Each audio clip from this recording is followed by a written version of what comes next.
Hi ಎಲ್ಲರಿಗೂ ನಮಸ್ಕಾರ. ನಾಳೆ ಅಂದರೆ ಮೇ 17, 2025ರಂದು ನಮ್ಮ RCB ತಂಡ ಕೋಲ್ಕತಾ ನೈಟ್ ರೈಡರ್ಸ್ ವಿರುದ್ಧ ಮತ್ತೆ ಪಂದ್ಯವನ್ನು ಆಡುವ ಮೂಲಕ IPL 2025 ರೀಸ್ಟಾರ್ಟ್ ಮಾಡ್ತಾ ಇದೆ.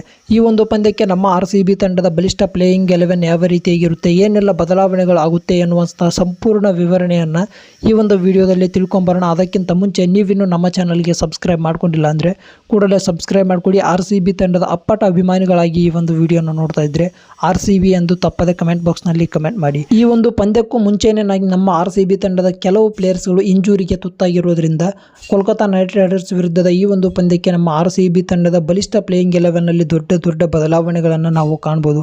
ಓಪನಿಂಗ್ ಬ್ಯಾಟ್ಸ್ಮನ್ಗಳಾಗಿ ಯಾರು ಕಣಕ್ಕಿಳಿತಾರೆ ಅಂತ ನೋಡ್ತಾ ಬರೋದಾದರೆ ಇಲ್ಲಿ ಫಿಲ್ ಸಾಲ್ಟ್ ಮತ್ತು ವಿರಾಟ್ ಕೊಹ್ಲಿ ಅವರು ಎಂದಿನಂತೆ ಕಣಕ್ಕಿಳಿತಾರೆ.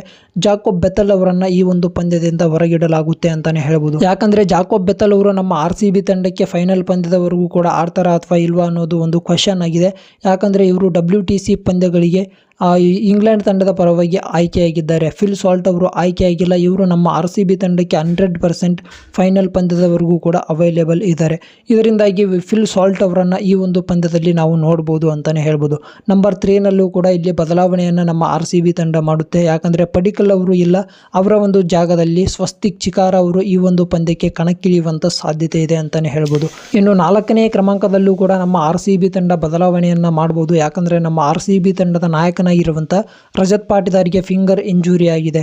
ಇವರೇನಾದರೂ ಆಡೋದಕ್ಕೆ ಸಾಧ್ಯವಾಗಿಲ್ಲ ಅಂದರೆ ಈ 4ನೇ ಕ್ರಮಾಂಕದಲ್ಲಿ ನಮ್ಮ ಕರ್ನಾಟಕದ ಪ್ಲೇಯರ್ ಮಯಾಂಕ್ ಅಗರ್ವಾಲ್ ಅವರು ಈ ಒಂದು ಸ್ಥಾನಕ್ಕೆ ಎಂಟ್ರಿ ನೀಡಲಿದ್ದಾರೆ ಅಂತ. ಇನ್ನು 5ನೇ ಕ್ರಮಾಂಕದಲ್ಲಿ ಇಲ್ಲಿ ನಮ್ಮ RCB ತಂಡಕ್ಕೆ ಏನಾದರೂ ರಜತ್ ಪಾಟಿದಾರ್ ಅವರು ಎಂಟ್ರಿ ಕೊಡಲಿಲ್ಲ ಅಂದರೆ ನಾಯಕನಾಗಿ ಜಿತೇಶ್ ಶರ್ಮಾ ಅವರು ಆಯ್ಕೆ ಆಗ್ತಾರೆ. ಇವರು 5ನೇ ಕ್ರಮಾಂಕದಲ್ಲಿ ನಮ್ಮ RCB ತಂಡಕ್ಕೆ ಸ್ಥಾನವನ್ನು ಪಡ್ಕೊಳ್ತಾರೆ. ಇನ್ನು 6ನೇ ಕ್ರಮಾಂಕದಲ್ಲಿ ಟೀಮ್ ಡೇವಿಡ್, 7ನೇ ಕ್ರಮಾಂಕದಲ್ಲಿ ರೊಮಾರಿಯೋ ಶಫರ್ಡ್, 8ನೇ ಕ್ರಮಾಂಕದಲ್ಲಿ ಇಲ್ಲಿ ಆಲ್ರೌಂಡರ್ ಆಗಿ ಕೃಣಾಲ್ ಪಾಂಡ್ಯ ಅವರು ಸ್ಥಾನವನ್ನು ಪಡ್ಕೊಳ್ತಾರೆ.